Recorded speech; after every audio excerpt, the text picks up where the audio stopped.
गुजरात के वडोदरा का एक वीडियो सोशल मीडिया पर सनसनी मचा रहा है। हाल ही में वहां एक ऐसा हादसा हुआ जिसने लोगों के अंदर गुस्सा भर दिया। 20 साल का लड़का रक्षित चौरसिया जो रात को तेज रफ्तार में कार चला रहा था, उसने कार से लगभग 8 लोगों को टक्कर मार दी। इस हादसे में एक महिला की मौत हो गई और बाकी लोग बुरी तरह घायल हो गए, जिनका इलाज जारी है। रक्षित को मौके पर मौजूद लोगों ने पकड़कर पुलिस के हवाले कर दिया। अब इस मामले पर बॉलीवुड एक्ट्रेस जानवी कपूर का रिएक्शन सामने आया है। जानवी ने लड़के के खिलाफ गुस्सा जाहिर किया है। उन्होंने सोशल मीडिया पर अपनी नाराजगी जाहिर करते हुए लिखा, यह बेहद डरावना और गुस्सा दिलाने वाला है। यह सोचकर मन खराब हो जाता है कि कोई इस तरह का व्यवहार कैसे कर सकता है, चाहे वो नशे में हो या ना हो। यह बर्दाश्त नहीं किया जा सकता। बता दें कि जानवी का यह बयान सोशल मीडिया पर तेजी से वायरल हो रहा है और लोग उनकी बात से सहमति जता रहे हैं। बताया जा रहा है कि इस वायरल वीडियो पर जब जानवी कपूर की नज़र पड़ी तो वो भी गुस्से से लाल हो गई थी। गिरफ्तारी के बाद जब आरोपी रक्षित का बयान सामने आया, जो लोगों का गुस्सा और भी ज्यादा 7वें आसमान पर पहुंच गया। आइए सुनते हैं हादसे के बाद आरोपी रक्षित ने क्या कहा।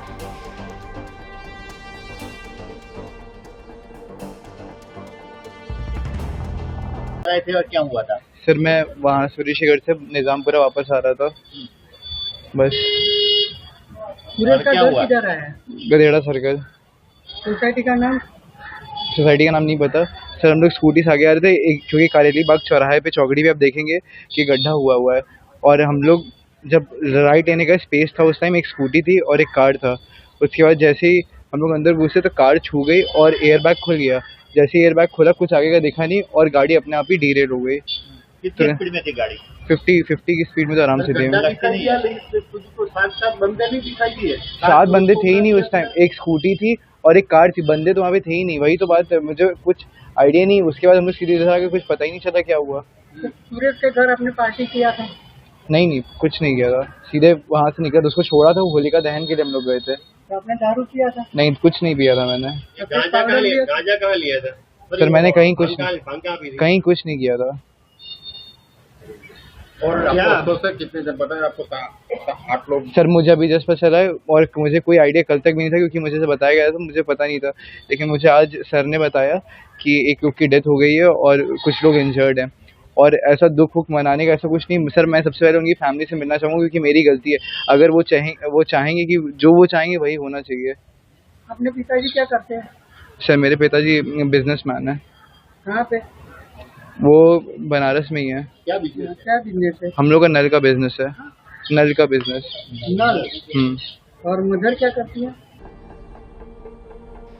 आरोपी ने यह भी कहा कि वो सभी से जाकर माफी मांगेंगे और वो जानते हैं कि ऐसा कर पाना उनके लिए मुश्किल होगा। जिस तरह से रक्षित अपने बयान में बात कर रहे थे, लोग उन पर अपनी भड़ास निकाले नजर आए और उसे कड़ी से कड़ी सजा देने की मांग करने लगे। हालांकि रक्षित चौरसिया ने इस बात से इनकार किया कि उनकी कार ने 2 पहिया वाहन को टक्कर मारी थी और वे नशे में थे। उसने कहा कि वे 50 किलोमीटर प्रति घंटे की रफ्तार से गाड़ी चला रहे थे, तभी वह आउट ऑफ कंट्रोल हो गए। बता दें कि पुलिस ने खुलासा किया कि दुर्घटना के समय कार में मौजूद चौरसिया के दोस्त की पहचान मित चौहान के रूप में हुई है, जो कार का मालिक है। वह घटनास्थल से भाग गया था।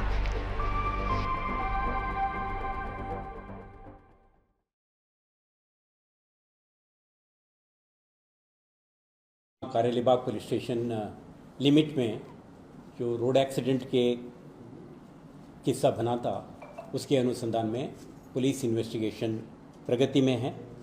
इसमें जो घटनाक्रम हुई थी उसके तुरंत बाद पुलिस इन्वेस्टिगेशन टीम इसमें गतिमान होके इसमें इन्वॉल्व जो व्हीकल थी उसको पुलिस कस्टडी में लिया गया है, और जो अदर व्हीकल्स भी थे उसका इन्वेस्टिगेशन के कॉन्टेक्स्ट में उनको भी police, forensic team, crime scene managers, उनका पूरा टेक्निकल और साइंटिफिक टीम से मिलके जॉइंट इन्वेस्टिगेशन का कार्रवाई की जा रही।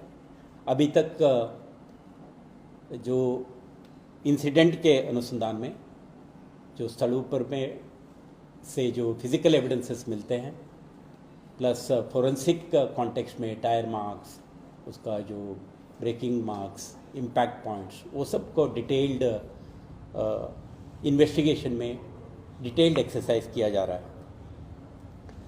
इसमें जो व्यक्ति जो ड्राइवर व्हीकल चला रहा था, जो रक्षित चौरासिया, जो मूल वाराणसी उत्तर प्रदेश का रहने वाला है, एक सैनिटरी हार्डवेयर के चलाने वाले व्यक्ति के पुत्र है और एमएस यूनिवर्सिटी में लॉ ग्रेजुएट प्रोग्राम में पढ़ाई करता है और पिछले 4 साल से वडोदरा सिटी में वो रह रहा है। तो वो थे और उनके साथ एक प्रांशु चौहान जो उनका को पैसेंजर के रूप में बैठे हुए थे, जो गाड़ी उनका पिताजी के नाम पे रजिस्टर्ड है। तो इन दोनों व्यक्ति जब एक्सीडेंट का बनाव बना था उस टाइम पे इन दोनों का हाजिरी गाड़ी में थी और इनिशियली जो उनका को पैसेंजर था वो क्राइम सीन से निकल गए थे।